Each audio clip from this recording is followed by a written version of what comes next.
बिस्मिल्लाहिर्रहमानिर्रहीम, अस्सलाम वालेकुम। मैं हूं फैसल अली। 31 साल बाद आज़ाद कश्मीर में बलदियाती इंतखाबात होने का पूरा माहौल बन चुका था, लेकिन ना जाने आज़ाद कश्मीर की अपोजिशन जमातों को क्या सूझी कि वो कुछ ऐसे हरबे इस वक्त इख्तियार कर रही हैं जिससे पूरी तरह से वो इस इक़्तिदार की निचली सतह तक मुंतकली के मामले में रोड़े अटकाना शुरू हो चुकी हैं।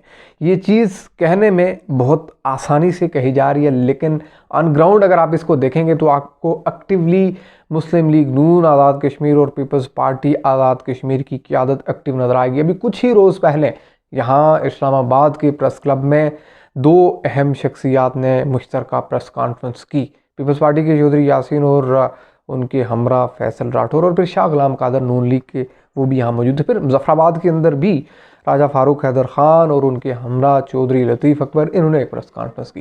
तो ये तमाम तर प्रेस कॉन्फ्रेंसेस के अंदर एक चीज़ का बहुत बड़ा फ़ायदा उठाने की कोशिश कर रहे हैं कि इस वक्त तो पाकिस्तान के अंदर लॉ एंड ऑर्डर की सिचुएशन है, फेडरल गवर्नमेंट का पूरा फोकस इमरान खान के लॉन्ग मार्च की जानिब है, तो सिक्योरिटी तो प्रोवाइड नहीं हो सकती। हमें तो फुल प्रूफ सिक्योरिटी चाहिए।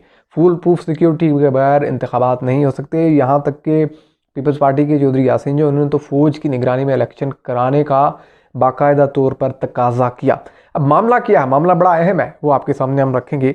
मामला इस वक्त यह है कि हुकूमत जो भी आज़ाद कश्मीर के अंदर जिस तरह की भी है, जिस भी जमात की है, लेकिन ये अहम है कि जो इख्तियारात हैं उसके निचली सतह तक मुंतकली का मामला बड़ा अहम है।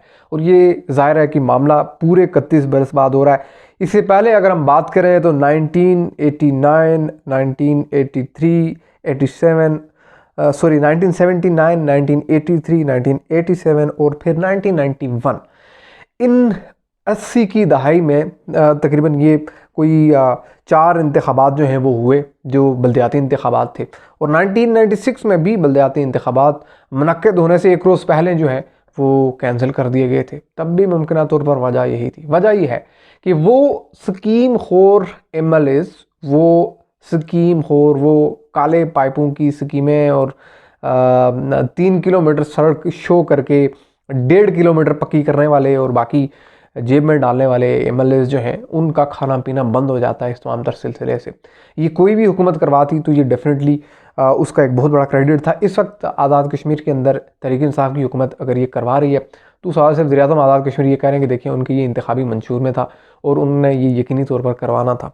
तो अगर हम इस बारे में बात करें कि इसमें अहम रुकावट क्या, तो रुकावट यही है।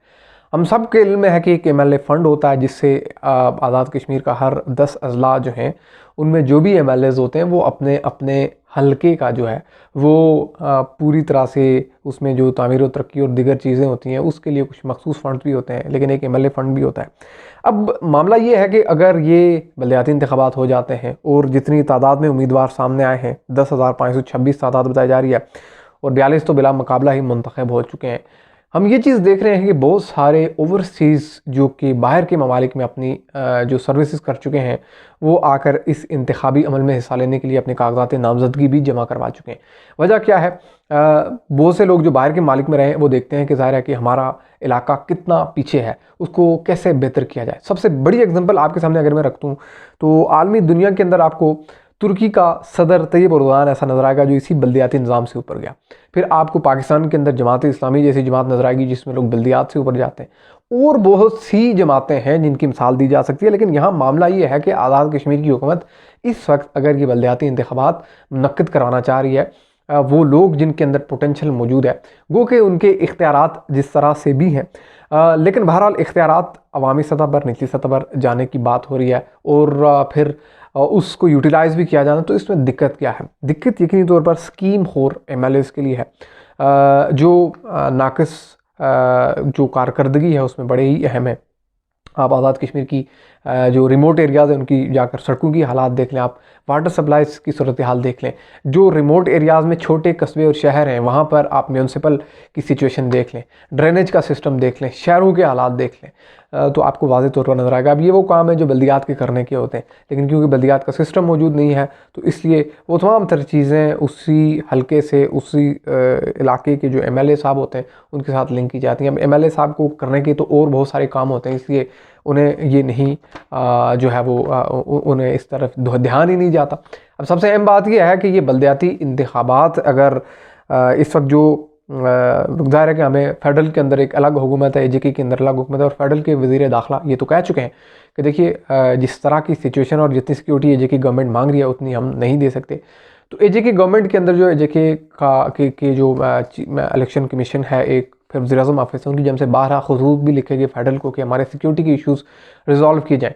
फिर अगर ये रिजॉल्व नहीं होते, ज़ाहिर है कि खुद एक लाइन ऑर्डर का सिचुएशन है, तो उसमें AJK के पास AJK चीफ सेक्रेटरी ये एक प्लान दे चुके हैं कि आप डिवीजन्स के लेवल पर जो है वो इंतखाबात मुनक्किद करवाएं। अब इस मामले पर सबसे ज़्यादा कॉन्ट्रडिक्शन है। इस पर ये जो अपोजिशन की जमातें वो कहती है कि देखिए इस तरह तो उससे तो हुकूमत जो है पावर में वो अपने रिसोर्सेज इस्तेमाल करेगी और अपने लोगों को जितवा देगी।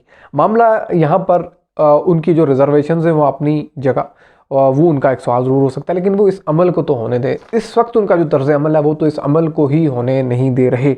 उनका ये कहना है कि हम जो है इन इंतखाबात के अंदर फुल प्रूफ सिक्योरिटी नहीं होगी, फ़ौज नहीं होगी, तो इंतखाबात तो नहीं हो सकते। अब ये वो हिले बहाने जिनके बिहाफ पे, जिनकी बेसिस पे इलेक्शन तो मनसूख हो सकते हैं लेकिन हो नहीं सकते।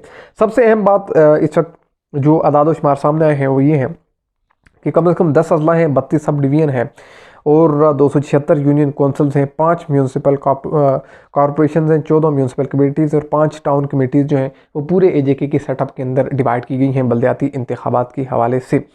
मजमूई तौर पर अगर बात की जाए तो 29,48,200 के लगभग लोग अपना हक के रायदही जो है वो इस्तेमाल करेंगे, लेकिन वो तब करेंगे जब ये इंतखाबात होने दिए जाएंगे।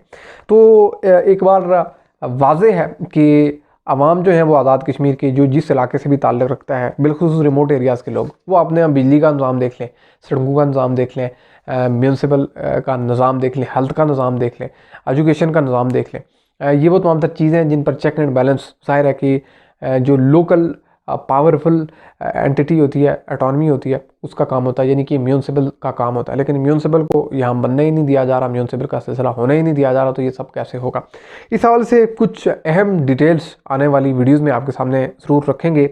इसी चैनल से हमने आज़ाद कश्मीर इलेक्शन के हवाले से ब्रीफ आपके सामने चीज़ें रखी। और अब बल्दियाती इंतखाबात क्योंकि उनकी आमद है और एक बहुत बड़ी तादाद में उम्मीदवार मैदान में उतर चुके हैं, तो इस सवाल से भी वक्तन फ़क्तन आपके सामने ज़रूर रखेंगे। लेकिन इस मामले में आपका क्या फ़ीडबैक है, आप क्या समझते हैं कि आपके मसाइल बराए इसके कि आप कई हफ़्ते इंतज़ार के बाद लाइनों में लगकर अपने हलके के MLA से जाकर हल करवाएं? क्या ये बेहतर नहीं कि आपके ही ज़िले में मौजूद, आपके ही कस्बे में मौजूद आपका एक लोकल काउंसलर, आपका डिस्ट्रिक्ट काउंसलर वो इन मामलात को हल करे, आपकी बात सुने, जो कि आपसे बहुत ज़्यादा आशना भी है। तो अगली वीडियो में होगी मुलाकात। अल्लाह हाफ़िज़।